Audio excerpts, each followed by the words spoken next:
bienvenida a todas y todos al coloquio de Filosofía de la Religión y Espiritualidad 2022, que tiene como tema esta vez espiritualidad y sexualidad. Este evento es organizado por la Red Colombiana de Filosofía de la Religión, la revista Horizonte Independiente y la Universidad del Bosque. Nuestro conferencista de hoy es el profesor Carlos Mario Moreno, filósofo de la Universidad del Bosque, columnista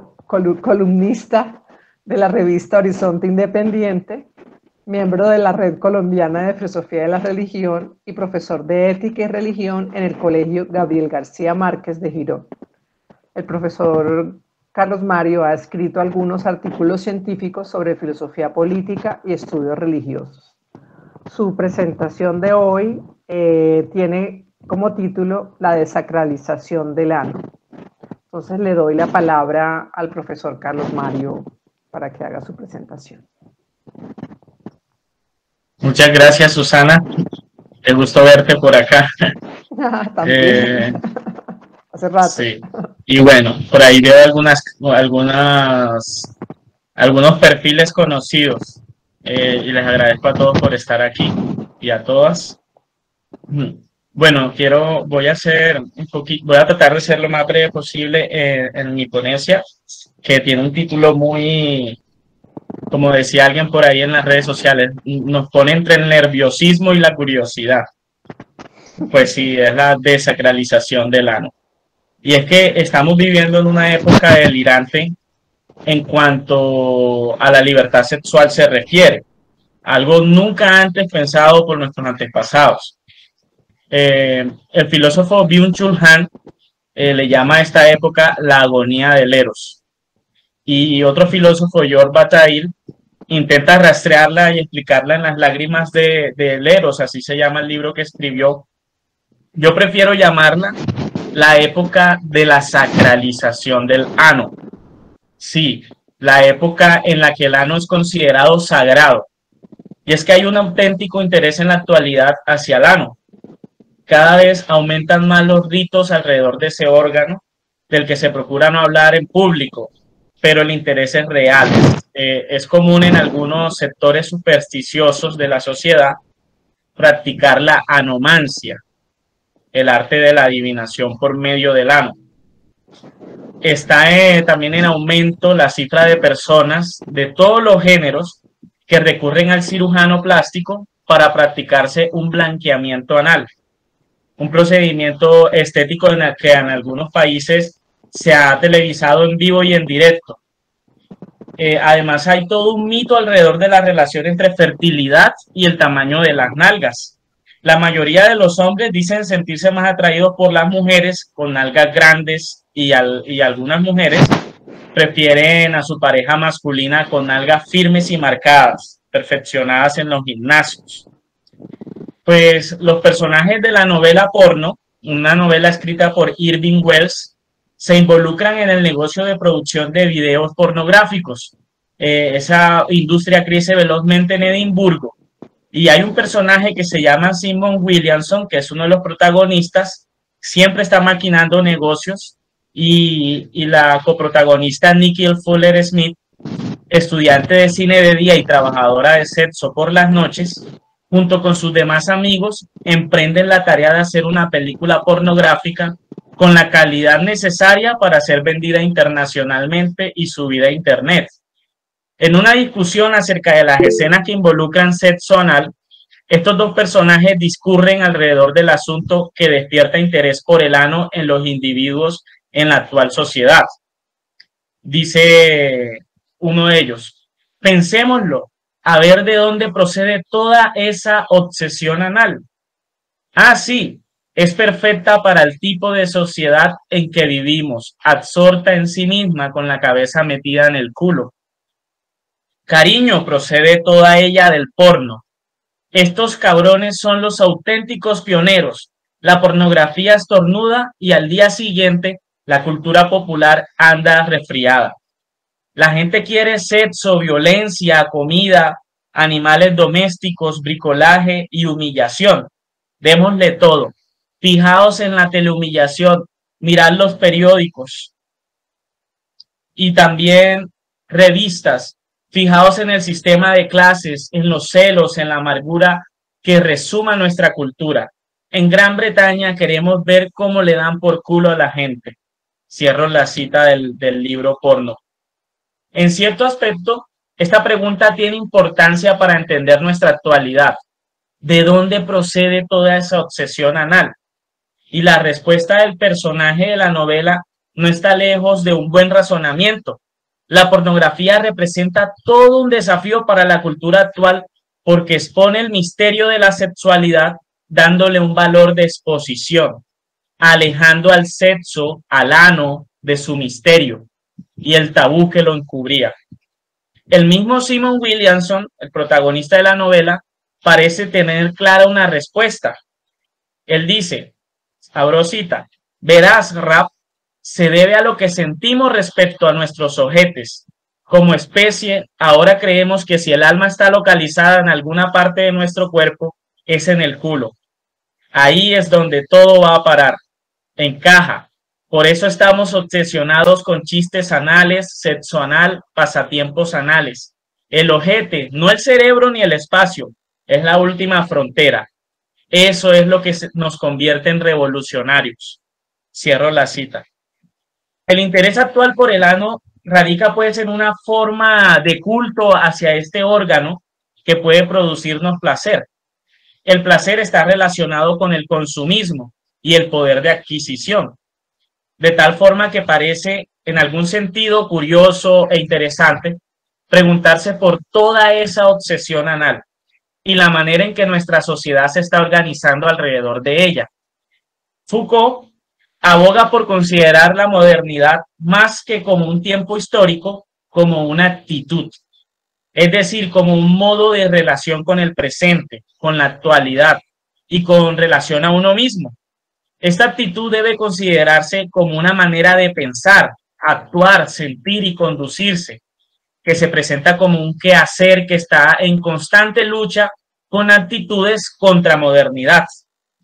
La actitud moderna consiste en captar lo que hay de heroico en el momento presente, diría Foucault, pero no debe entenderse como la sacralización de un momento que se debe perpetuar. Por el contrario, captar lo heroico es ironizar el momento, es transformarlo a través de una marca que contraste con él, es decir, lo contrario a lo que el momento quiere dar a entender, y eso implica tomarse a uno mismo como objeto de una elaboración compleja y dura, diría Foucault. Yo diría que es aceptar que la subjetividad, característica de nuestro momento presente, es el resultado de un proceso histórico. Por lo tanto, la actitud moderna debe entenderse como problematizar nuestra relación con el presente, nuestra constitución como sujetos, como una crítica permanente a nuestro ser histórico. Esta crítica tiene dos aspectos para Foucault, un aspecto negativo y un aspecto positivo. El aspecto negativo de la crítica como actitud moderna se concentra en un análisis de nosotros mismos debido a que hemos sido determinados históricamente. La crítica negativa se caracteriza por ser un trabajo de investigación histórica y debe orientarse al discernimiento y rechazo de lo que es, y no es indispensable para la constitución de nuestra subjetividad, nuestra constitución.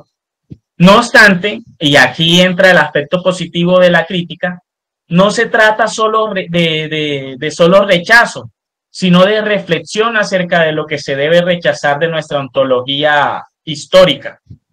Por esa razón, también la crítica es discernimiento en cuanto a cuáles de esas cosas que constituyen nuestra subjetividad son necesarias, contingentes o arbitrarias. De ninguna manera la crítica tiene pretensión de prescribir acciones morales o una estructura universal, sino que extraerá de la contingencia que nos ha hecho ser lo que somos la posibilidad de no ser ya o no hacer o no pensar lo que somos, hacemos o pensamos, diría Foucault.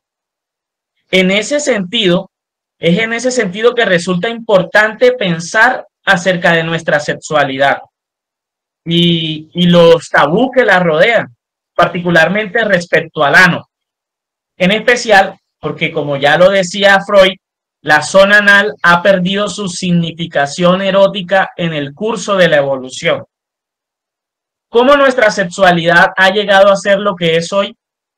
¿De qué manera una determinada concepción de lo sexual y el placer han determinado nuestras prácticas sexuales actuales? ¿Por qué algunas zonas del cuerpo están cargadas por un discurso de pudor y vergüenza? ¿Por qué ha sido necesario controlarlas y que se nos dicte la forma en que deben usarse? Todas esas preguntas exigen de nuestra parte una actitud moderna frente al momento que estamos viviendo.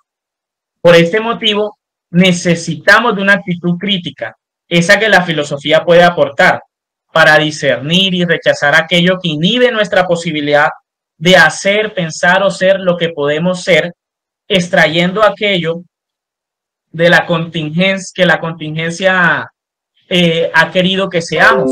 En otras palabras, la posibilidad de constituirnos como seres autónomos. Para Freud, la educación cultural ha hecho que perdamos la forma de utilizar para nuestro placer algunos órganos del cuerpo como el ano. Según él, eso ha provocado que se pierda el erotismo de esos órganos y parezcan inutilizables para fines sexuales. Abro cita de Freud. El erotismo anal pertenece a aquellos componentes del instinto que en el curso de la evolución y en el sentido de nuestra actual educación cultural resultan inutilizables para fines sexuales.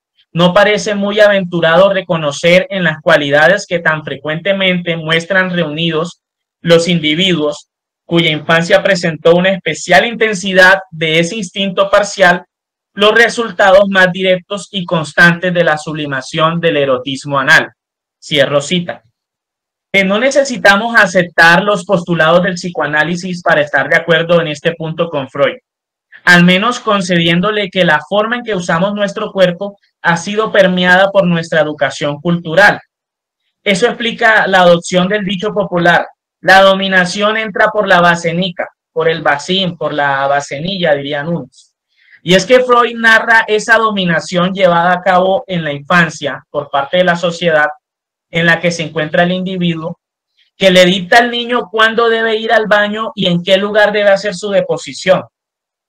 Freud dice, abro cita, el niño de pecho puede conducirse según su voluntad propia en lo que respecta a la defecación, y que la educación se sirve, en general, de la aplicación de dolorosos estímulos sobre la región vecina a la zona erógena anal para doblegar la obstinación del niño e inspirarle docilidad. Cierro cita. El hecho de que el infante pueda conducirse según su voluntad o muestre ya una conducta porfiada ante la deposición de sus heces revela que el término dominación no es usado de manera arbitraria. Tal vez esa sea la razón, como lo afirma Freud, que el interés primitivamente erótico dedicado a la defecación se haya destinado a desaparecer en la madurez. Dicho de otra manera, desde la infancia ya hay quienes nos dictan cómo debemos usar el ano. Esta forma implícita de dictar las normas por parte de la educación cultural respecto al ano tácitamente excluye otro tipo de usos que se le puede dar a ese órgano. Por esta razón, Freud afirma que el interés erótico que encuentra el lactante en su zona anal va desapareciendo al hacer inexplorable esa zona para otras formas de uso en una edad futura. Por eso queda categorizada fuertemente a la represión y a la privacidad. El modo en que hoy vivimos nuestra sexualidad se empezó a configurar en los primeros siglos del cristianismo. Foucault retoma ese punto en sus libros, su serie Historia de la Sexualidad, donde hace un estudio de los estoicos y la patrística cristiana de los primeros siglos. En este trabajo de investigación histórica, Foucault nota que las pautas que regulan el comportamiento sexual de la edad moderna se formaron en la construcción de una subjetividad que se alejaba del deseo y de lo erótico en su afán estoico de separar a lo natural del placer. El primero de los cristianos en escribir un tratado acerca de las normas y conductas sexuales fue San Clemente de Alejandría, en su obra El Pedagogo. Clemente es considerado un padre de la Iglesia Católica, pero en su obra no parece encontrar los principios de su moralidad respecto a la sexualidad en los escritos apostólicos o hebraicos. Más bien se apoya usando bastantes referencias en los estoicos paganos. A Clemente le interesó tratar asuntos como las relaciones sexuales, el matrimonio, la procreación y la continencia. Clemente condenaba las relaciones que consideraba contra natura y por eso se apoya usando citas de los moralistas estoicos paganos que, al igual que él, intentan relacionar la naturaleza con lo moral, rastreando en ella una norma de conducta. Además, Clemente, a diferencia de los moralistas paganos, introduce nociones cristianas a estos elementos estoicos, queriendo hacer una trilogía entre la naturaleza, la razón y los escritos judio-cristianos. De tal manera que históricamente es Clemente de Alejandría el primer cristiano en escribir una obra que tratara de las reglas de conductas sexuales en el cristianismo. Clemente ve en el orden de la naturaleza al orden de Dios en la creación. Ese orden supone una forma de razonar que debe ser imitado por los creyentes y encontrarse en concordancia con las escrituras apostólicas y judaicas. En ese empeño, Clemente toma ejemplos de conducta de algunos animales en la naturaleza para mostrarlos como ejemplo a seguir o a rechazar por parte de los creyentes. Uno de esos ejemplos que Clemente toma del libro del animal sobre lecciones negativas es la hiena y el conejo. Ahí enseña que ellos enseñan lo que no hay que hacer, dice Clemente. En cuanto al conejo, él pensaba por adquirir, el conejo pasaba por adquirir cada año un ano suplementario y por hacer con sus orificios de este modo multiplicados el peor uso. Aristóteles desestimó esas especulaciones y desde entonces pocos naturalistas le concedían todavía crédito a eso de que el conejo tenía 2 anos. Clemente sí seguía creyendo eso. A través de las costumbres de animales, los naturalistas podían leer normas de conducta. El asunto con la hiena se debía a que en ese tiempo se pensaba que la hiena era hermafrodita, tenía los 2 sexos y de un año a otro los alternaba haciendo el papel de macho o de hembra. Sin embargo, Clemente usa a Aristóteles para aclarar el asunto con las hienas, indicando que no tienen los 2 sexos, sino que las hienas tienen una excrescencia de carne detrás de sus colas que se parece a un sexo femenino, pero no es ningún agujero ni conducto. Empero, las hienas tienen esa carnosidad debido a que ellas naturalmente son viciosas. Para San Clemente, la propensión excesiva por el placer que caracteriza naturalmente a la hiena causa que la naturaleza haya respondido con una anatomía excesiva que permite relaciones excesivas. De tal manera que Clemente concluía que iba contra la naturaleza las aptitudes sexuales de la hiena, de los conejos, y era una disposición natural pero excesiva que hacían a las hienas reprobables y con órganos excedentes que no servían para nada. De esta manera el sexo anal era reprobado porque iba contra la naturaleza, ya que no servía para la procreación de progenie.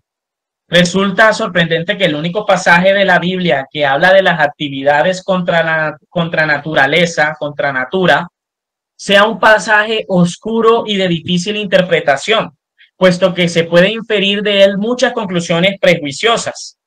A continuación cito el pasaje para que lo sepan. Está en Romanos 1, 26 y 27. Dice: Dios los entregó a pasiones vergonzosas, pues aún sus mujeres cambiaron las relaciones naturales por las que van contra la naturaleza.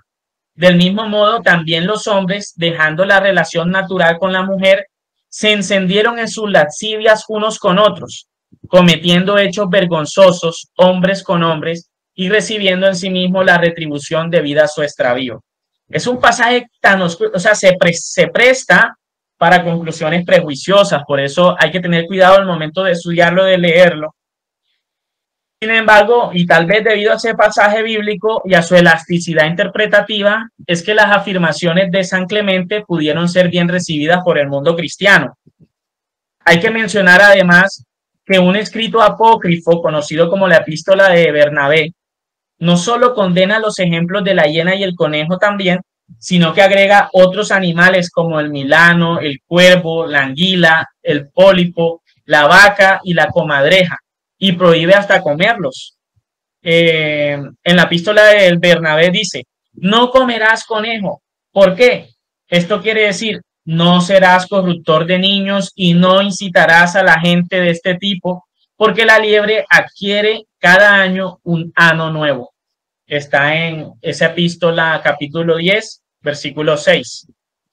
En esa epístola se indica, según Foucault, que las aves de presa significan la avidez de despojar a los demás, que el conejo significa la corrupción de hijos, que la hiena significa adulterio, que la comadreja relaciones orales. Asimismo, Clemente va más allá haciendo una relación lógica entre los términos vergonzosos, que en griego es aidoios, y los órganos genitales, que en griego es aidos.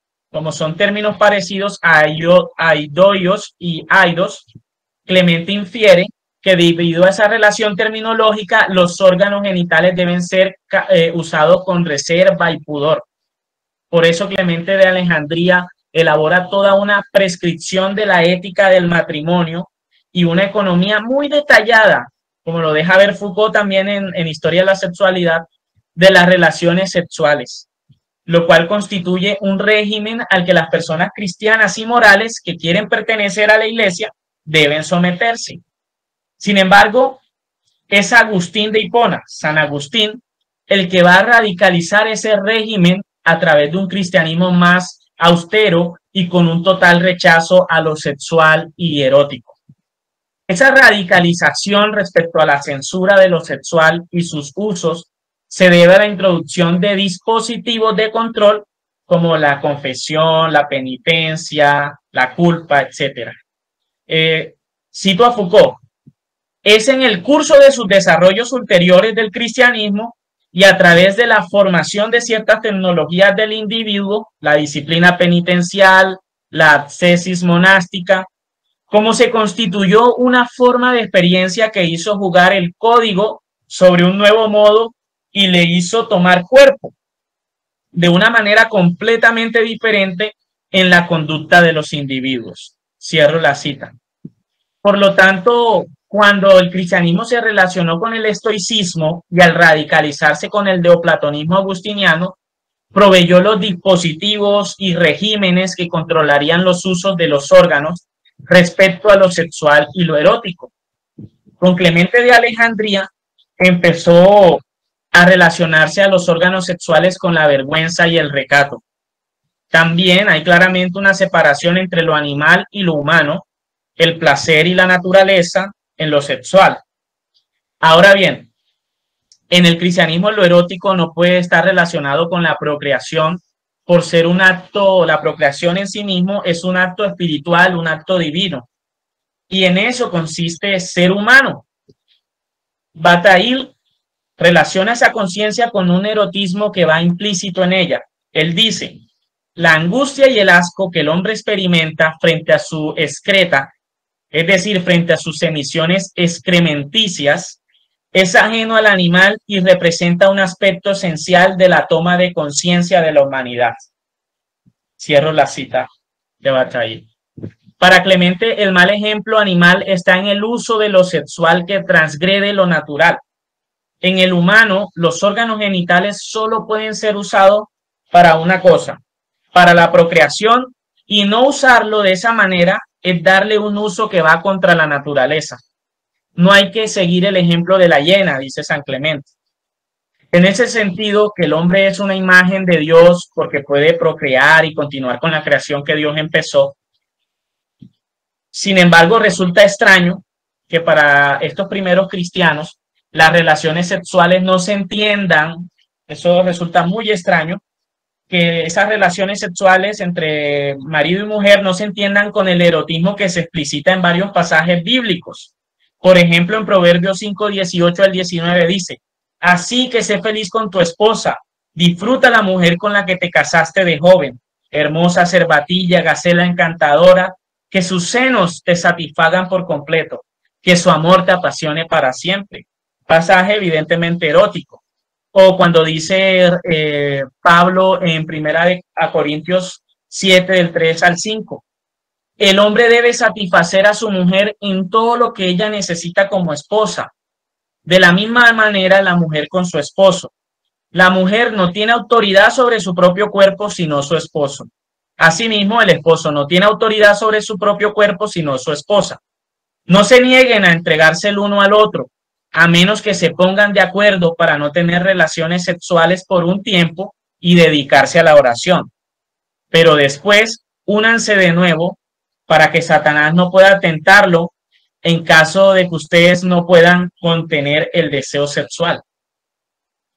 Entonces, son pasajes evidentemente eróticos. Por lo tanto, yo creo que es evidente que el cristianismo, al mezclarse con el estoicismo, resultó haciendo una separación entre lo sexual y lo erótico, la naturaleza y el placer. La pureza que se le suponía a la razón era adversa al placer y evitaba el sexo por algo sucio, excepto en la procreación, que tiene una actuación divina y trascendental.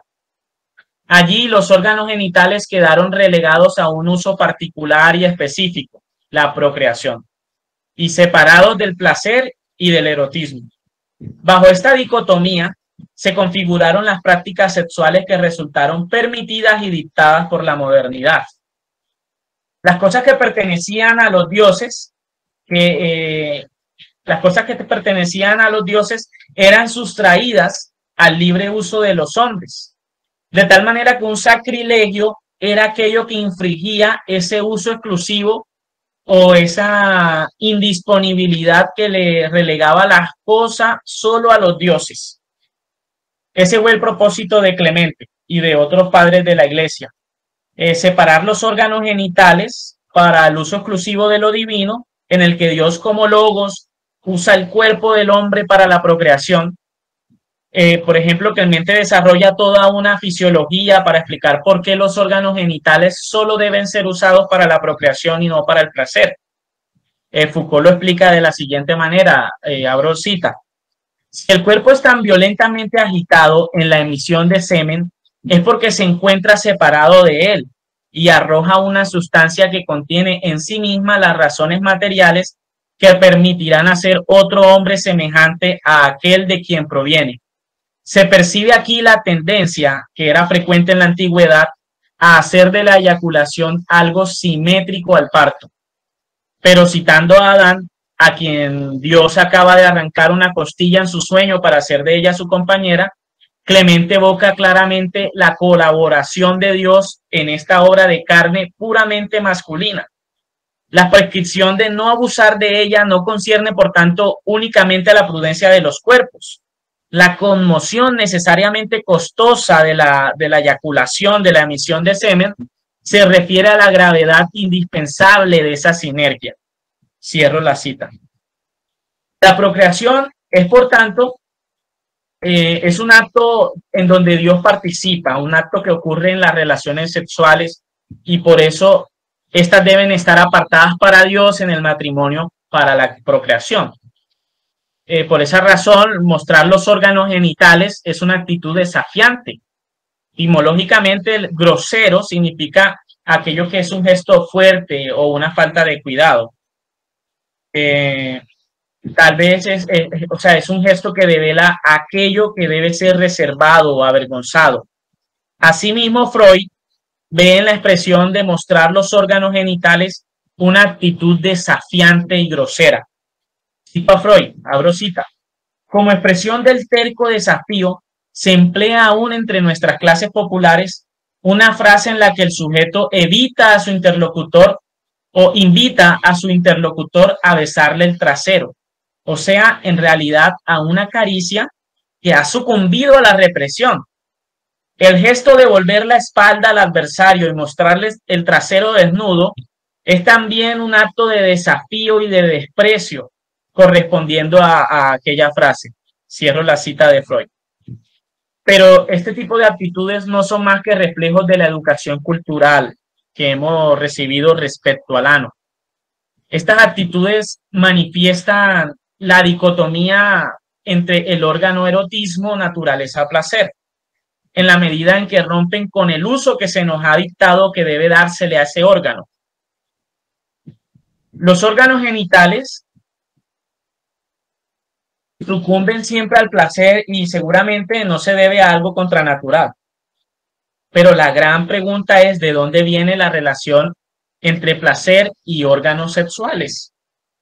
No puede venir del cristianismo, por la razón de que el cristianismo introduce con originalidad y vuelve universal aquello que los moralistas paganos no pudieron, a saber, la separación entre placer y naturaleza. Y es precisamente ese el aspecto que Bataille resalta. Uno de los aspectos, dice Bataille, originales del cristianismo ha sido precisamente el de conectar fuertemente el erotismo con el mal. Se vuelve el mal inexpiable, una esencia del mal.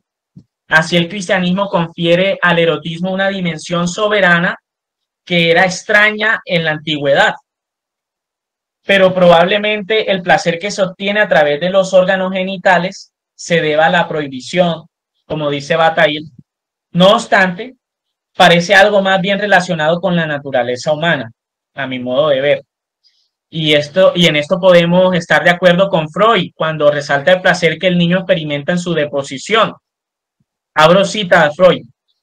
Dice, parece haber pertenecido a aquellos niños de pecho que se niegan a defecar en el orinal porque el acto de la defecación les produce accesoriamente un placer, pues confiesan que en años algo posteriores les gustaba retener la deposición. Y recuerdan, aunque refiriéndose por lo general a sus hermanos y no a sí mismos, toda clase de manejos indecorosos con el producto de la deposición. De estos signos deducimos una franca acentuación erógena de la zona anal en la constitución sexual congénita de tales personas. Cierro la cita de Freud. Para Bataille, el erotismo tiene una esencia en la iconoclasia y por eso no puede separarse de la dicotomía sembrada por el cristianismo estoico. El erotismo es para él la ruptura entre lo religioso, lo que debía ser cuidado con pudor, y el uso y la libertad de expresar el deseo. Dice Bataille, la experiencia de la sexualidad como mal y la expiación que ésta supone, la violación de las formas, la transgresión de las normas es difícilmente separable de la noción cristiana del pecado y del presupuesto oculto de que el pecado por excelencia es aquel sexual. Cierro la cita. A diferencia de lo que el sentido común podría suponer, para Bataille no se puede desligar lo erótico de lo prohibido, lo sexual de lo misterioso. La razón por lo que lo prohibido resulta sexualmente atrayente se debe porque hay una negación de aquello que ya era que ya le era implícito a la cosa prohibida. Lo erótico siempre está acompañado de misterio y quizás en esa conclusión Freud y Bataille estén de acuerdo. Lo prohibido implica un ocultamiento del deseo. Diría Freud, la pulcritud, el orden, la escrupulosidad hacen la impresión de ser productos de la reacción contra el interés hacia lo sucio, lo perturbador y no perteneciente a nuestro cuerpo. El deseo siempre está conectado con el vértigo causado por la experiencia tragicómica de lo imposible que se realiza. El sexo anal, prohibido por el cristianismo estoico, debido a que no contribuía a la procreación, pasó a ser deseado y erótico por lo que encerraba su censura, más que por la atracción natural hacia lo anal.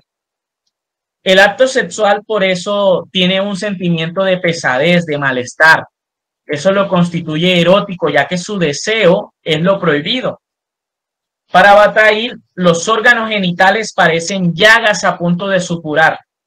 Sus deyecciones son realmente avergonzantes y feas. Y dice él que por eso es que son tan deseados por el sexo, ¿sí? Por lo que son como llagas, como algo así, como repugnante.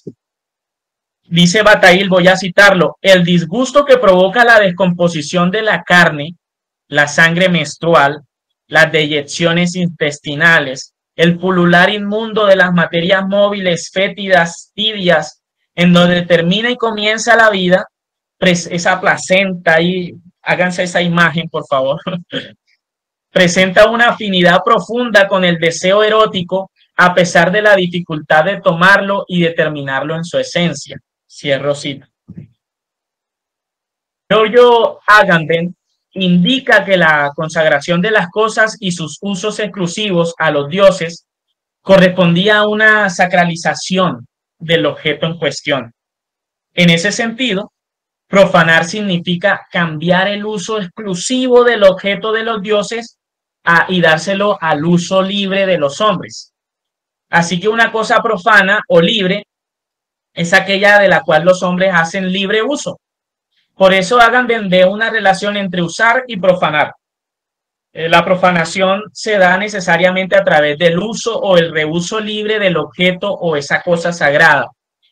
Así, el marqués de Sade, que come excrementos de una dama, transgrede y profana el uso exclusivo de las excreciones del ano y practica el erotismo en su libertinaje profanador.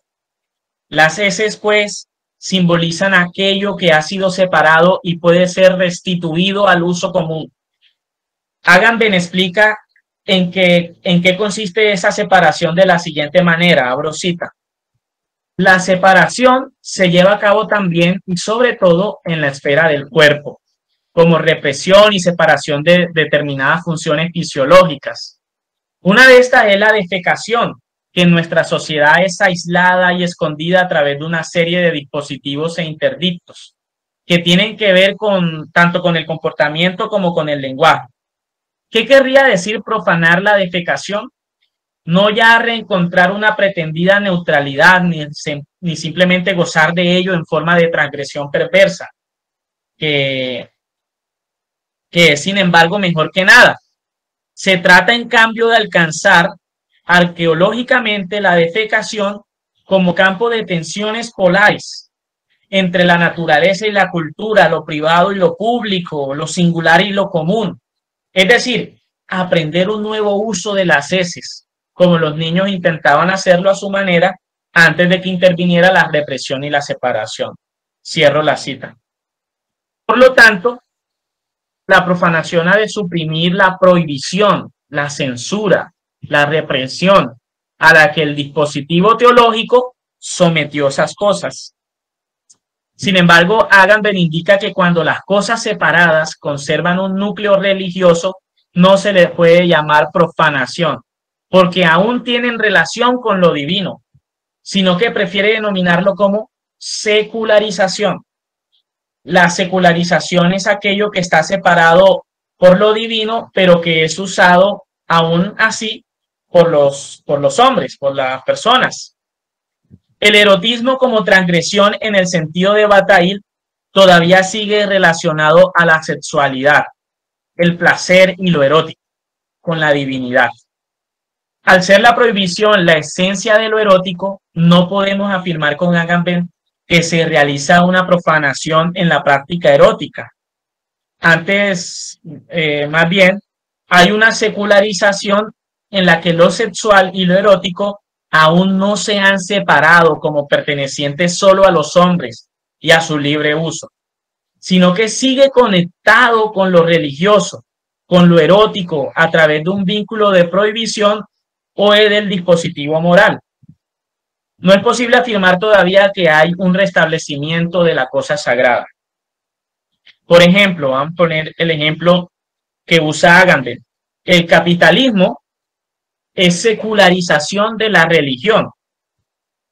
Asimismo, lo afirma Walter Benjamin en su libro En el capitalismo como religión, en donde observará al capitalismo no solo como la secularización de la fe protestante, sino también él observa el capitalismo como una religión cultural de la modernidad.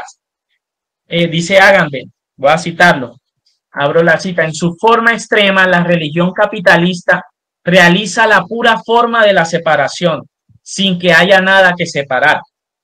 Una profanación absoluta y sin residuos coincide ahora con una consagración igualmente vacua e integral. Y como en la mercancía, la separación es inherente a la forma misma del objeto, que se escinde en valor de uso y valor de cambio y se transforma en un fetiche inaprehensible. Así ahora, todo lo que es actuado, producido y vivido, incluso el cuerpo humano, incluso la sexualidad, incluso el lenguaje, son divididos en sí mismos y desplazados en una esfera separada, que ya no define alguna división sustancial y en la cual cada uso se vuelve duramente imposible. Cierro la cita. El capitalismo, como potente secularizador, da lo divino prohibido, lo santo, lo sacralizado, a esas cosas apartadas para lo divino, se lo da a los hombres para que lo usen sin que las cosas sagradas, sacras, pierdan su consagración.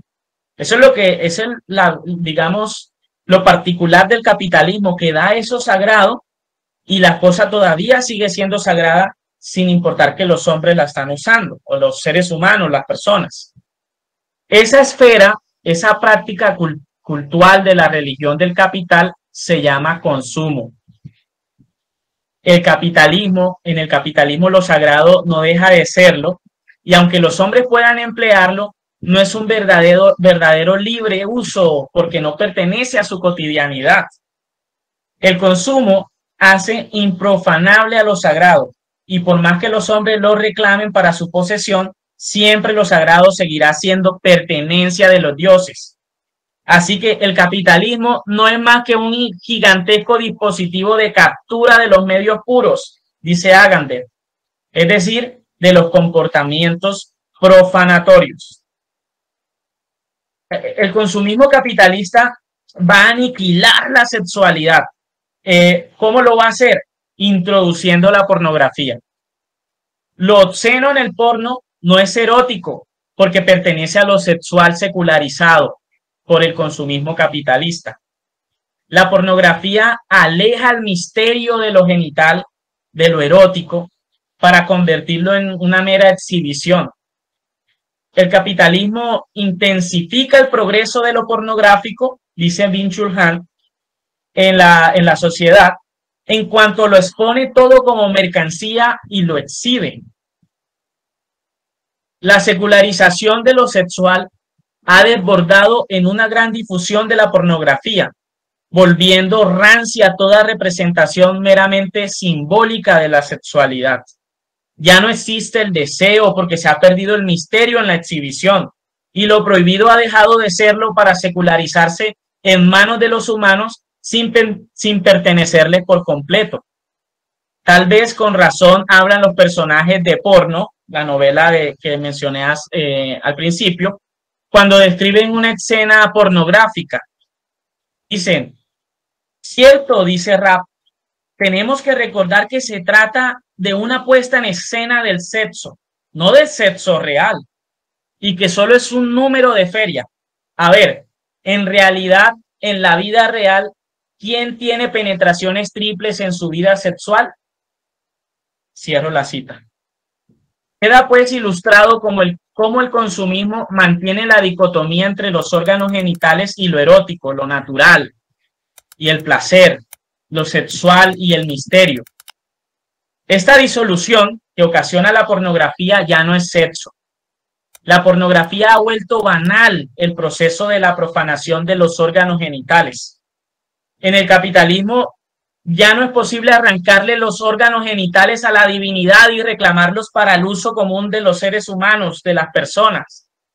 El capitalismo los ha hecho improfanables, de tal manera que parece además que el sexo real ha tomado una modalidad porno, haciendo que el consumo solitario y desesperado de la imagen pornográfica, sustituye a la promesa de un nuevo uso de los órganos sexuales. Voy a citar a Agamben. Todo dispositivo de poder es siempre doble. Él resulta, por un lado, de un comportamiento individual de subjetivación y por el otro, de su captura en una esfera separada. Por esto es necesario arrancarle los dispositivos a cada dispositivo, la posibilidad de uso que ellos han capturado. La profanación de lo improfanable es la tarea política de la generación que viene. Cierro la cita. En otras palabras, la pornografía es el dispositivo del consumismo para el control de lo sexual. Por eso nuestra actualidad está rodeada de una sacralización del ano. El ano es sagrado, hay esa obsesión anal. Claro, porque es lo que ha dictado la pornografía. Recuerden, la obsesión anal se debe a que cuando la pornografía estornuda, diría Irving Welsh en su libro, al día siguiente la cultura popular anda resfriada. Sin embargo, la única salida de la secularización de lo sexual por parte del consumismo es la desacralización. Y ese es el tema de esto. Ya con esto voy acercándome al final. La separación de lo sexual, de lo erótico, de lo anal con respecto al ritual que los rodea. El aura y los espacios rituales deben ser destruidos para que la ola pornográfica invasora se desprenda del control de lo sagrado y de lo erótico.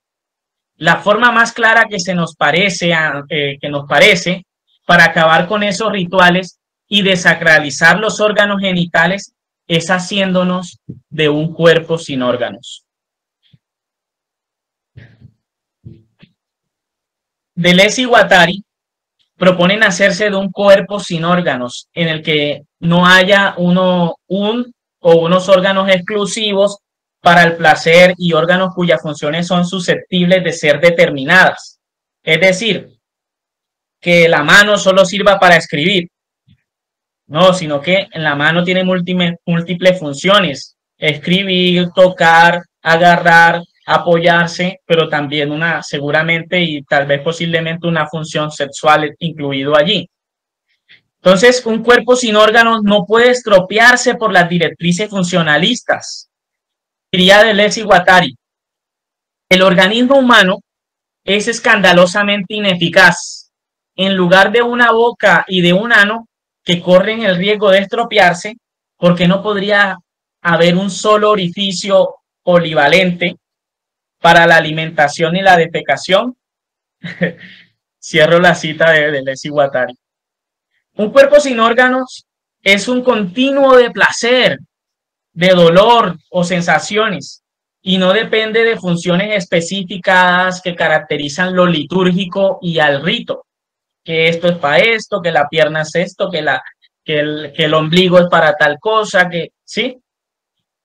Diría Deleuze, el masoquista se hace coser por su sádico o su puta, coser los ojos, el ano, el uréter, los pechos, la nariz, se hace inmovilizar para detener el ejercicio de los órganos, despellejar como si los órganos dependieran de la piel, sodomizar, asfixiar para que todo quede herméticamente cerrado. Cierro la cita. El cuerpo sin órganos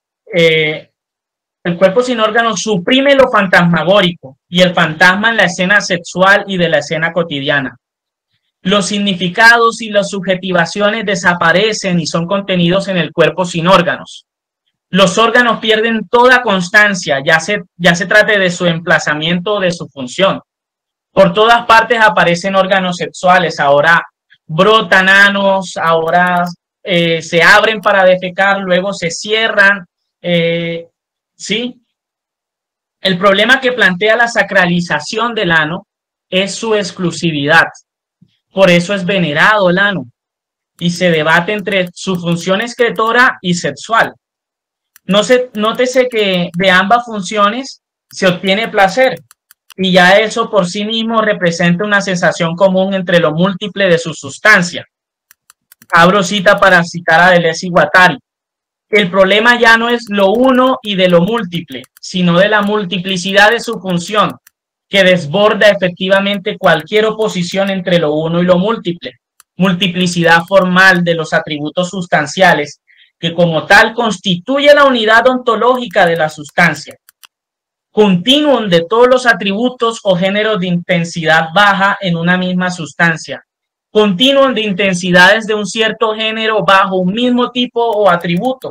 Continuum de todas sustancias en intensidad, pero también en todas las intensidades en sustancia. O sea, en otras palabras, nos está diciendo Deleuze aquí que el cuerpo sin órganos es un continuo, es un solo, ¿sí? No se divide, no es divisible, no hay la multiplicidad que tiene es en las opciones variables y las funciones variables que tiene para su uso. Entonces, para ir terminando, de tal manera que desaparece la dicotomía en el cuerpo sin órganos, esa dicotomía característica del dispositivo que causaba la disolución entre lo natural y el placer, los órganos y lo sexual. Ahora en el cuerpo sin órganos todo es sexual, nada es deificado y nada es consagrado a una sola función. El uso libre es la norma siempre, siempre que sea bajo un cuerpo sin órganos. La profanación y la secularización, que son conceptos ligados a lo sagrado, se suprimen en el cuerpo sin órganos porque desaparece la consagración y ya no hay nada que separar, ya no hay nada que profanar. La oreja puede erotizar, recibir y dar placer como cualquier otra parte del cuerpo sin órganos. El deseo ya no es producto de lo prohibido y su relación con lo divino, sino es una positividad de la licencia permisiva. En el cuerpo sin órganos, el placer y el deseo no emanan de una carencia, sino de una permisión.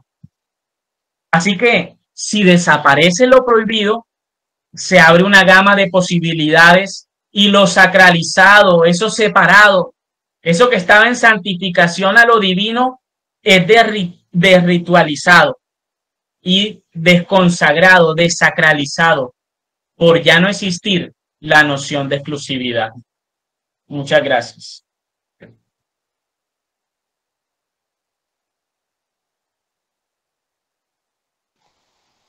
Muchas gracias, Carlos Mario, por esa excelente y provocadora presentación. Doy paso ahora a las preguntas. Hay varias en el chat y creo que puede haber personas que quieran hacer su pregunta verbalmente. No sé si haya alguien. Entonces, si hay alguien que la quiera hacer así, por favor me lo indica en el chat y yo le doy permiso al micrófono. Bueno. Carlos, creo que estás congelado. ¿Ahora me escuchan? Te estoy escuchando, pero estás congelado.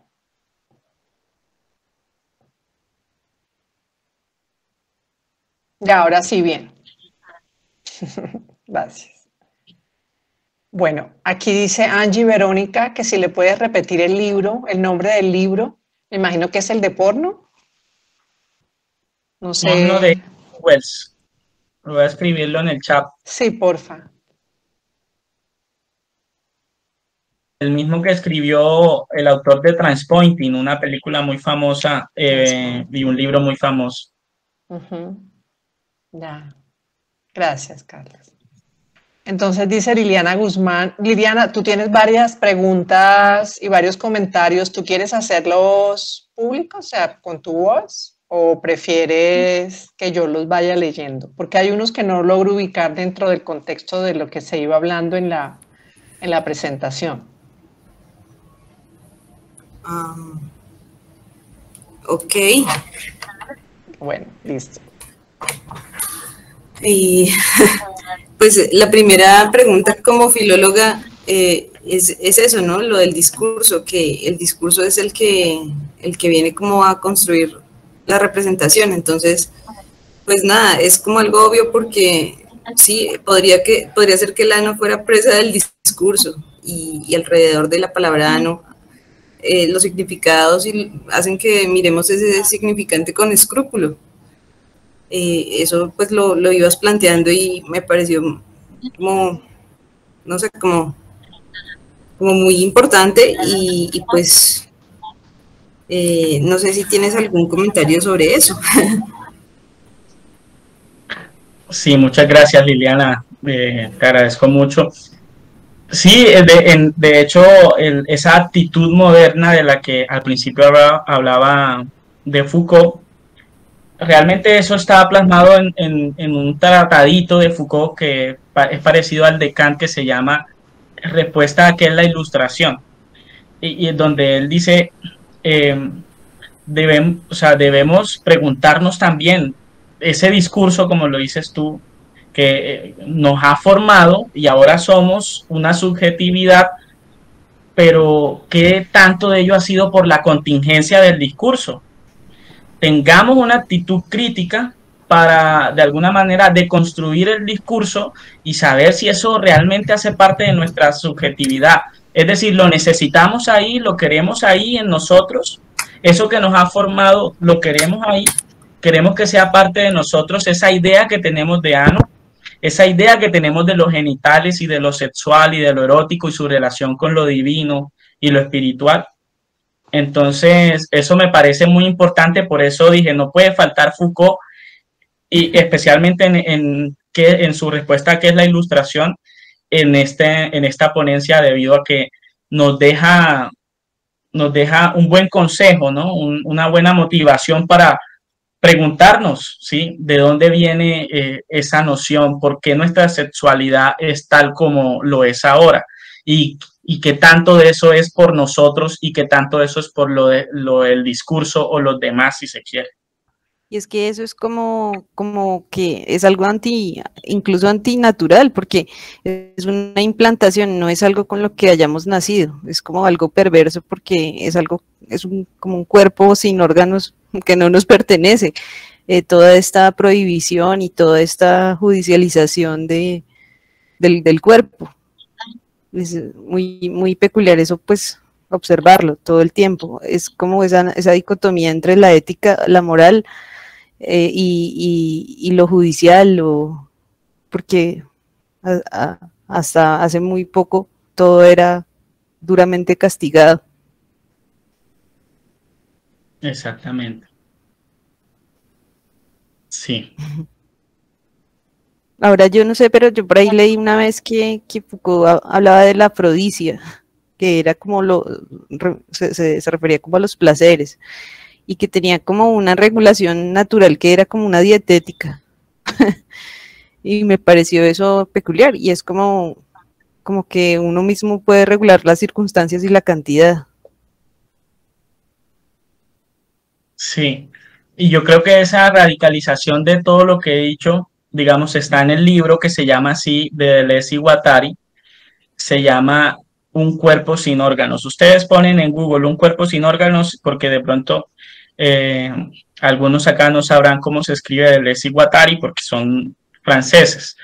Esa es una radicalización, una propuesta radicalista acerca de, sí, nuestro cuerpo, cómo entender nuestro cuerpo, no con ese funcionalismo de esto es para esto es para lo otro, sino más allá. Pero aquí en la ponencia, cuando estaba la publicidad, alguien comentaba, sin saber, sin haber escuchado la ponencia, que no lo veo por aquí, y decía, esa ponencia se va a tratar, va, digamos, a permitir que el ano sea usado, siendo que en esas relaciones cropológicas pueden causar enfermedades y tal, pero también la boca, y porque que el ano es sucio y tiene bacterias, la boca también tiene bacterias si nos besamos.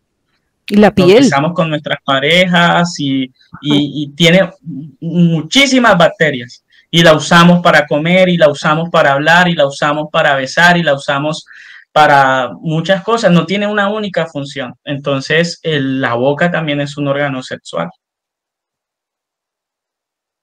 Claro, se podía hacer todo lo demás y no se podía besar. Sí. Muchas gracias, Liliana. Bueno, sigue Angie Verónica, dice, muy interesante. Pienso en la batalla de Tebas y esa inclinación por el binomio atracción-repulsión sobre el ano destinado para desechar lo que al cuerpo no le sirve, traducido en materia fecal, es paradójicamente objeto de encanto sexual, incluso comercial. ¿Quieres hacer un comentario verbal o dejas así la pregunta o el comentario, digo?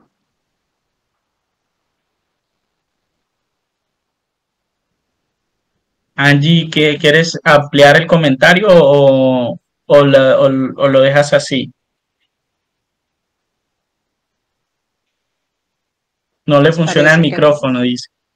Ah, ya. No, pues me alegra mucho, Susana, que eso esté generando la ponencia, porque de hecho yo considero que esta es una ponencia, un escrito que pues pretendo volverlo artículo en algún momento y que tiene que, más que con filosofía de la religión, que por ahí pasa, es uno de un poco más de, digamos, como de literatura.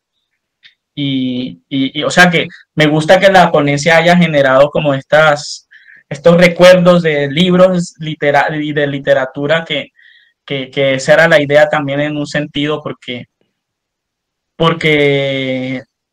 ha sido como la línea, no, ha sido la línea que he venido como observando últimamente. Esto de filosofía de la religión no solo es algo que se mezcla fuertemente con la ciencia y lo que es la verdad y la epistemología, sino también con la literatura, porque esa puede ser una dimensión trascendental del ser humano. Ya diría el profesor Otto, Rudolf Otto, que tal vez eso tenga que ver con lo numénico, con ese sentido de hacia lo trascendental. Muchas gracias, Carlos. Angie dice, muy particular esta charla sobre el ano y su condición de órgano tabú. Ah, pero ella no puede ampliar el comentario. No sé si quieres decir algo sobre eso, Carlos. ¿Qué te motivó? Me parece que de pronto la pregunta tiene por detrás, ¿qué te motivó a hacer una ponencia así? Sí, que me motivó dos cosas. Fue un curso de epistemología contemporánea que vi y unas discusiones que se dieron dentro del curso acerca de nuestra posición, en especial como hombres, y ese recelo no, el ano nunca, ¿sí? Como hombres heterosexuales, uno dice, no, el ano nunca, porque eso lo acerca a uno a una homosexualidad o a otra cosa, ¿sí? Y ese recelo quería ver, pues eso no es parte de mí, me pregunté yo, eso no es parte de mí, ¿sí? Eso no hace parte de mí. ¿Cómo lo adquirí? ¿Cómo se me fue instruyendo dentro de eso? Entonces, con base como en esa pregunta inicial, eso explotó en esta ponencia. Esta ponencia más que todo es es una reflexión, un soliloquio ahí donde hablo conmigo mismo y donde tal vez intento explicarme eso de dónde viene, eso viene tal vez de por ahí. Sí, yo me estaba viendo en estos días una serie, o bueno, me la estoy viendo en Netflix que se llama La vida en risa. Y hay una mujer que hace stand-up, pues una de las que hacen porque es un grupo. Y ella, en uno de sus presentaciones, pone, digamos, el caso, habla de su esposo y dice que ella tuvo una relación anal con él, pero no es que él le introduzca el pene a ella, sino que ella le introduce el dedo a él en el ano. Y entonces eso se crea un conflicto en la pareja y él se pone furioso y que se siente avergonzado porque dice que ella sube el video a internet y se hace viral, un montón de vistas y todo eso. Entonces, claro, él se pone furioso y avergonzado porque lo van a reconocer, es un profesor de universidad, todo eso. Pero ahí hay un momento en que le dice, es que esto es una manera de deconstruir las relaciones heterosexuales. Y a mí me llamó mucho la atención esa frase de ella, porque claro, o sea, digamos, la relación heterosexual está marcada por la idea de que es la penetración vaginal o es la penetración anal por parte del hombre a la mujer, pero imaginar pues la relación contraria es como, no, eso no. ¿Por qué? Porque por algo que tú decías ahorita, y es, no, yo no soy homosexual. O sea, yo no puedo tener esa digamos, sensación en mi cuerpo porque si yo la tengo, soy homosexual. Es como la división ahí entre lo homosexual y lo heterosexual muy marcado también en la experimentación del ano. Y que no es necesariamente así, porque fíjate, él tiene una relación heterosexual. Y que eso Exacto. lo practique en pareja no es, lo hace homosexual. Entonces, son cosas que están en la cultura popular y que de donde uno se pregunta, bueno, ¿cuál es la razón? Sí, Por la que está ahí. exactamente. Sí. Sí, es cierto. Déjame ver. Angie pregunta también, ¿el ano conquistado, entre comillas, se transforma en un objeto pasivo en mero receptor? El ano conquistado ¿Se transforma en un objeto pasivo en mero receptor? Es una pregunta. Sí, esto también tiene que ver con lo siguiente, o sea, un cuerpo sin órgano, si vamos a Deleuze y Guattari, tiene que ver con el papel de ese de dar y recibir, ¿sí? De activo-pasivo, porque ese papel se desdibuja en un cuerpo sin órgano. Como hay multiplicidad de funciones, no se sabe si está dando, está recibiendo, o sea, lo que se está buscando es la disponibilidad del placer, de sentir placer y de sentir alguna sensación que genere algún bienestar. Entonces, también creo que esta pregunta nos puede llevar a otra consideración, y es que cuando nosotros le preguntamos a las personas, en especial a las personas homosexuales, que quién es el activo o el pasivo, causa a veces eso curiosidad. Bueno, ¿quién es el activo? ¿Quién es el pasivo? No. En una relación sexual, ya sea heterosexual o homosexual, no debería clasificarse entre pasivo y activo, sino es una relación sexual en la que se busca el placer, ¿sí? No es que quién da y quién recibe, no, se busca el placer. Entonces, de alguna manera, el cuerpo sin órgano nos está llevando a desdibujar la idea, a esa dicotomía pasivo-activo.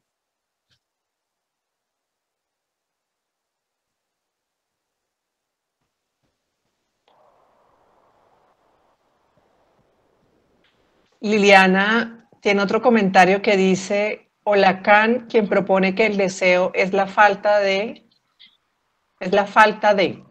Según esto, el placer podría ser una completud.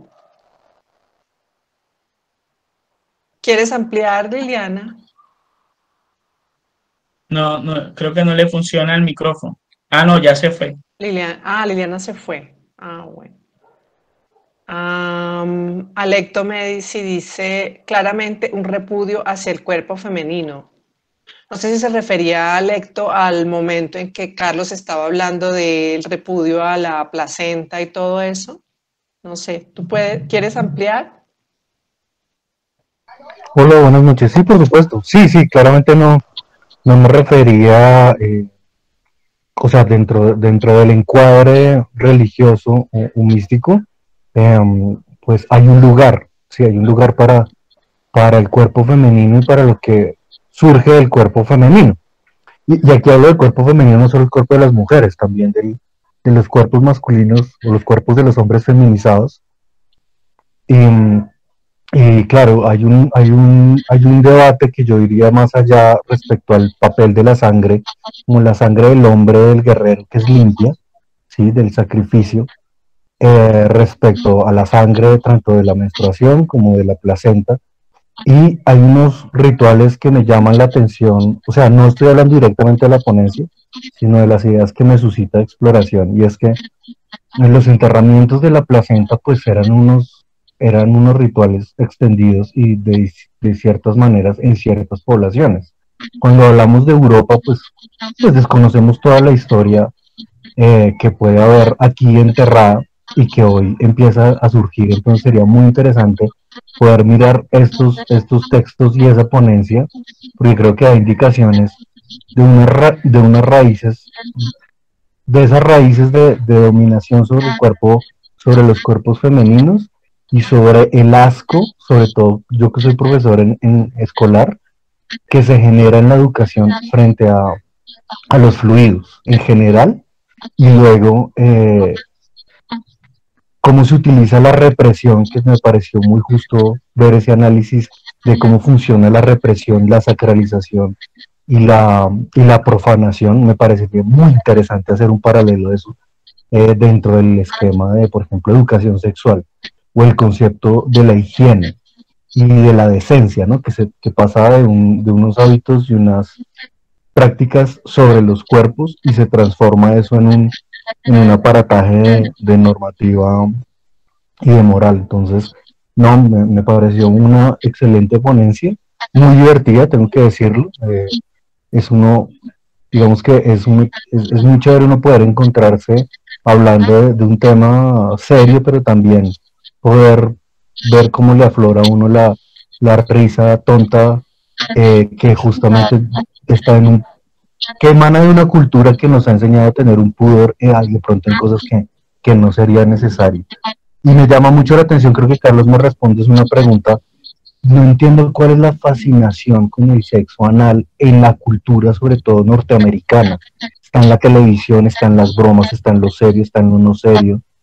Y también otro elemento, ya como para finalizar, que me parece curioso, y es que pues siempre que encontramos en estos temas de la sexualidad, no es gratuito que esté Sade y al otro lado esté Foucault. Es decir, hay una, Sade creo que debería ser mucho más leído por esta cultura de hoy que habla del poliamor, por ejemplo, y que es como el nombre bonito para el libertinaje. Obviamente hay unas cosas que discutir ahí, pero o que sí, que prefiere ponerle nombres marqueteros, consumistas, capitalistas, para no decir maníaco depresivo, entonces preferimos decir bipolar, para no enfrentar esa realidad. Y justamente ahí está esa ansia francesa por la exploración de la sexualidad ya como un rasgo histórico, yo creo que de los franceses. Pero pues ahí estoy haciendo, ¿cómo se llama? Una oda a un prejuicio sobre la filosofía francesa. Pero bueno. Sí, sí, yo creo que Foucault es muy, inevitablemente es consultado en estos temas por lo que, por la trilogía de sus cursos de historia de la sexualidad, que hace el año el 2020 salió el último libro que había dejado inconcluso, porque fue justo cuando ya se enfermó para morir, que son las obras de la carne. Y de las obras de la carne es donde, que es al libro que yo me refiero aquí, el tomo, es el número 6 si no estoy mal. Se llama Historia de la Sexualidad, las obras de la carne, que es el último libro, el último tomo, que se publicó ya hace poco, hace 2 años. Entonces, yo creo que por esa razón una consulta obligatoria. Además, porque su estudio es un estudio importante de la antigüedad, de la Edad Media, la Alta Edad Media, y eso da razones para poder revisar cómo se fueron construyendo esas prácticas y esa noción de lo que era sexual y del cuidado del cuerpo y de esta otra, se me escapa el nombre, de cómo nos comportamos frente a la autoridad, parresía. Entonces, creo que es por eso que es tan consultado. Y sí, hay que leer al Marqués con una perspectiva actual, pero crítica también, de cómo lo estamos usando. Se ha vuelto un boom y un recurso para estos también filósofos, escritores post-art como Byung-Chul Han y demás, pero hay que leerlo como para, bueno, si realmente traerlo a esta historia, a esta actualidad, va a ser pertinente en el sentido que nos va a ayudar en esa noción o esa línea crítica negativa, como decía Foucault, de hacer un estudio histórico de las prácticas y de cómo se ha desarrollado o se ha practicado la sexualidad en las diferentes épocas. En cuanto a lo que me dices de la cultura americana, muy poco sé de la cultura americana, entonces mis lecturas son más que todo literatura inglesa, pero sí hay, de hecho, Irving Welsh critica, cuando él se va a Nueva York a vivir, escribe este libro Porno, y él critica es una crítica a esa cultura americana de estar lanzada a lo pornográfico, a la exhibición, en especial, como ya lo decía en el libro, al ano, es una obsesión. Entonces, pero, o sea, que sea experto en la cultura americana, norteamericana, no sabría decir lo que dirían, no podría aportarnos mucho, pero sí, muchas gracias, Alecto, por tu intervención también, y eso último que dejaste ahí escrito, estoy de acuerdo rotundamente, sí. La pregunta es por qué está allí, hay una norma religiosa que es la que ha creado ese entendimiento de la sexualidad de esa manera, y se ha puesto allí como en oposición o en crítica a eso que va en contra de como la homosexualidad y las prácticas del sexo anal y demás, que siempre se han reprimido por esa razón. Muchas gracias, Alecto. Muchas gracias, Carlos. Jeffrey Ramírez quiere hacer una pregunta a viva voz. Entonces, Jeffrey, adelante. Muchas gracias, Susana, y muchas gracias, Carlos Mario. Yo creo que una intervención de una alta calidad, por toda la cantidad de referencias que nos diste, muy sugerente, muy ilustradora. Entonces, pues mis felicitaciones públicas por haber llevado con tanta altura un tema que, si no se sabe llevar, pues puede provocar de pronto reacciones no tan halagadoras como las que has tenido hasta ahora. Me suscitaba una reflexión, y era cómo las culturas antiguas, aquellas que se consideraron inspiradas o con la autoridad para hacer una interpretación de aquello que puede llevarnos a lo divino o no llevarnos a lo divino, de cómo ellos enmarcan ciertas prácticas, incluso ciertas partes del cuerpo, para decir que son las que nos llevan a Dios o que son las que se justifican desde Dios, ¿no? Bueno, mi intervención es un poco hermenéutica y un poco fenomenológica, como van a ver. Entonces, me parecía estupendo ver lo de Clemente de Alejandría, de cómo hacen una interpretación de la naturaleza desde el desconocimiento, ¿cierto? Desde el desconocimiento, y desde allí sientan cátedra sobre aquello que debe hacerse o no debe de hacerse, bajo una autoridad auto-otorgada, de aquello que puede ser permitido o no permitido frente a la práctica religiosa. Teniendo en cuenta esto, yo decía, es estupendo este mensaje especialmente para la comunidad LGTBI, ¿sí? O a mí no me gusta llamarlo comunidad LGTBI, yo lo llamo comunidad de sexualidad diversa, creo que es mucho más sencillo, ¿sí? De sexualidad diversa porque porque nos podemos permitir también en nuestra época rehacer una interpretación de la naturaleza desde el conocimiento de ahora, ¿cierto? Y decir que estas prácticas también nos pueden llevar a Dios, ¿sí? Como para conectar el tema religioso con el tema del ano, con el tema de la práctica sexual. ¿Por qué? Pues porque claramente vemos que en las religiones institucionalizadas, pues esta comunidad, algunos sí están más abiertos, pienso pues de pronto en los anglicanos, otros no tanto, y fuera del cristianismo quizás no me puedo pronunciar mucho, pero creo que por lo menos en el Islam o en el judaísmo, no sé hasta dónde pueda estar aceptada esta comunidad, pero creo que es un camino que se puede dar y que hay que dar todavía y que queda mucho camino para recorrer, ¿no? Y creo que eso es una clave interpretativa muy interesante en ver que autores de la antigüedad simplemente se fijaron bajo sus comprensiones en cómo funcionaba la naturaleza, cómo se comprendían ellos mismos para tratar de justificar las prácticas y de ahí era una moral. Porque si miran, es a partir de un acto interpretativo, de un acto de comprensión y después de interpretación que permite dar una moralidad. Eso no quiere decir que haya una invitación a que todo el mundo desacralice el ano o que todo el mundo utilice el ano sexualmente.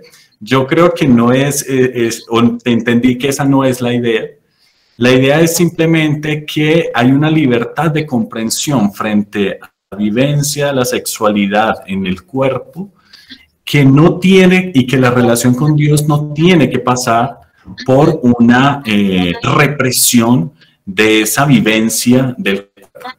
En esa medida me parece que se abre una puerta de libertad estupenda para que las personas de la comunidad diversa, incluso nuevas prácticas de la comunidad heterosexual o de las relaciones heterosexuales, como lo hablaba hace un rato Susana, pues no se vea como un tabú, como un impedimento frente a, ¿sí? Frente a. Pienso eso especialmente porque escuchando a varios amigos sacerdotes católicos, siempre me dicen que en el tema de la confesión, el tema de la sexualidad está allí constantemente, ¿sí?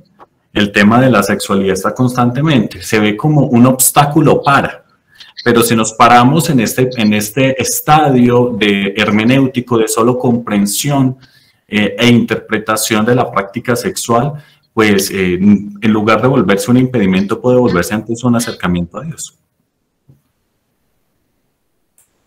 Gracias, Jeffrey, por ese comentario. Sí, me gusta eso que acabas de decir, que te haya llevado como a esa reflexión. De hecho, yo me considero a mí mismo como un cristiano en deconstrucción. Entonces, esta ponencia es en clave de una deconstrucción del cristianismo, porque los discursos han estado permeando el cristianismo históricamente y han creado, digamos, lo que ahora son doctrinas ortodoxas que serían inflexibles en esto es lo que creemos aquí y no se cambia, pero parece que esas doctrinas han pasado por unos discursos que las han hecho muy rígidas o las han de alguna manera encaminado a esa ortodoxia inflexible. Entonces, creo que la invitación es más bien a desconstruir esos discursos, a poder revisarlos de forma crítica y poder mirar qué tanto de ellos son bíblicos, qué tanto de ellos sí están en la Biblia. Y por supuesto eso exige de nosotros un ejercicio hermenéutico, exegético también, pero eso es importante, eso hay que darlo. Ya le tocará al teólogo hacer ese trabajo, pero hay que darlo para que de esa manera pues se comience como a desligar un poco las cargas. A mí me causa mucha impresión lo que ayer estuvimos hablando en la ponencia de Juan Esteban, y era el cristianismo siempre ha dictado o hay unas leyes morales acerca de la sexualidad, pero las prácticas de los creyentes han sido otras y siempre se han presentado como en contra de esas leyes morales de la sexualidad. Lo que quiere decir es que el creyente por lo general no está viviendo su espiritualidad de forma adecuada, con libertad de culpa, sino siempre en esa relación culpa-arrepentimiento debido a esos trazos tan rígidos de la sexualidad. Y yo creo, y eso, digamos, sería un proyecto más a largo plazo y un proyecto más macro, de que deberíamos entrar a revisar qué tanto de eso es así, qué tanto de eso es así.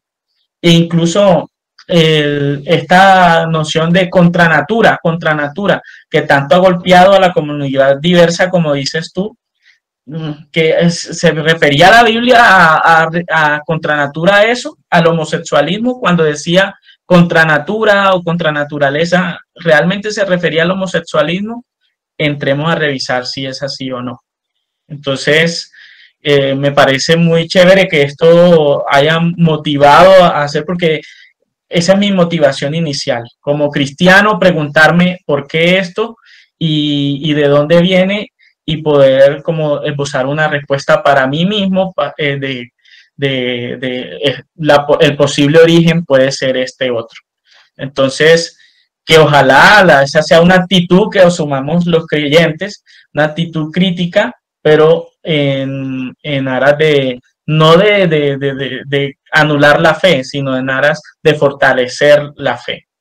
Eso es lo que tengo por decir. Muchas gracias, Jeffrey. Muchas gracias, Jeffrey. Muchas gracias, Carlos. Yo, sobre lo que decía Jeffrey, justamente cuando usted estabas hablando de lo de Clemente de Alejandría, tenía la sensación de que era como la naturaleza funciona así. Yo escojo ciertos datos que me convienen para lo bueno o para lo malo. O sea, no había un criterio determinado para decidir sí o no, sino yo lo decido a mi antojo. Era un criterio cultural, de Exacto, hecho, sí, porque la cultura en el momento era el estoicismo.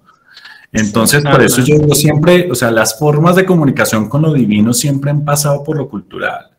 El problema es cuando esas formas culturales se vuelven las únicas posibles bajo las cuales se debe hacer eso, y entonces eso se reviste bajo un manto de ética, de moral, en donde si usted no cumple estas prácticas, entonces usted no puede tener contacto con lo divino. A eso es donde yo digo, bueno, volví a meter mi cucharada, lo siento.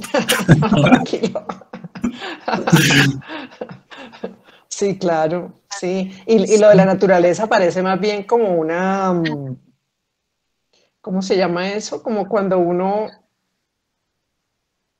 se me olvidó la palabra. ¿Un comodín? Como un comodín, exactamente, un comodín. Lo tenemos ahí como para justificar algo que en realidad el criterio lo estamos dando nosotros, por lo que dice Jeffrey, por lo cultural, pero no tiene nada que ver con la naturaleza. Sí. Oscar Charri tiene una pregunta y creo que ya sería la última porque ya son las 7:35. ¿Hasta qué horas va, Carlos? Sí, yo creo que ya la última. Bueno, listo. Oscar Charri, entonces puedes hacer tu pregunta. Hola, ¿cómo están? ¿Cómo les ha ido? Muy buena exposición, Carlos Mario, chévere. ¿Sí me escuchan bien? Sí, te escuchamos. Sí. Vale.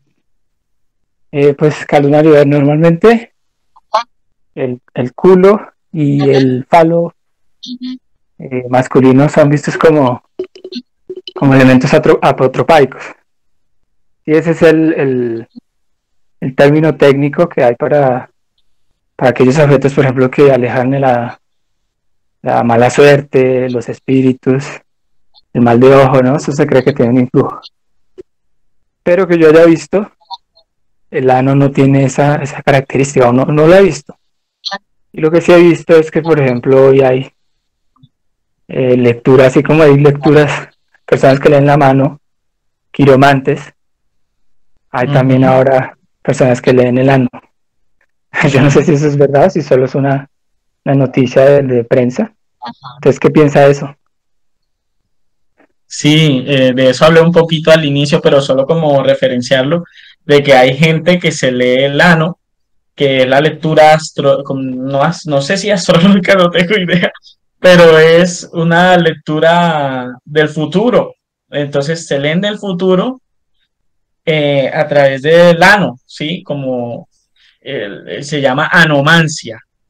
Y es una práctica que por ahí estuve revisando que Alejandro Jodorowsky, que es muy popular como en la New Age, en la nueva era. Sí, bueno, sí. Sí, Alejandro Jodorowsky, una cosa así. Pues es como pionero en esa práctica de la lectura del ano.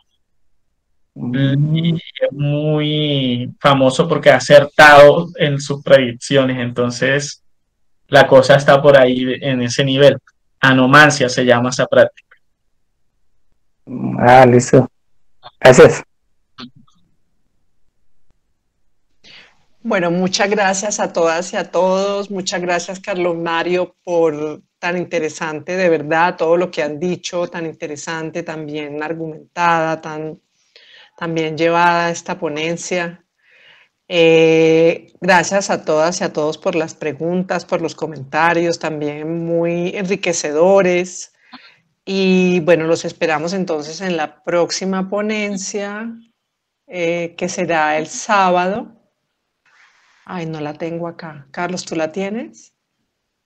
Sí, la ponencia se llama Espiritualidad, Erotismo y Sexualidad, de la teóloga Ángela María Sierra de la Javeriana.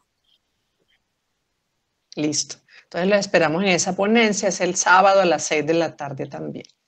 Muchas gracias nuevamente. Ah, esa es a las 4. Ah. Sí. Bueno, sábado a las 4, listo. Bueno, muchas gracias y que tengan buena noche.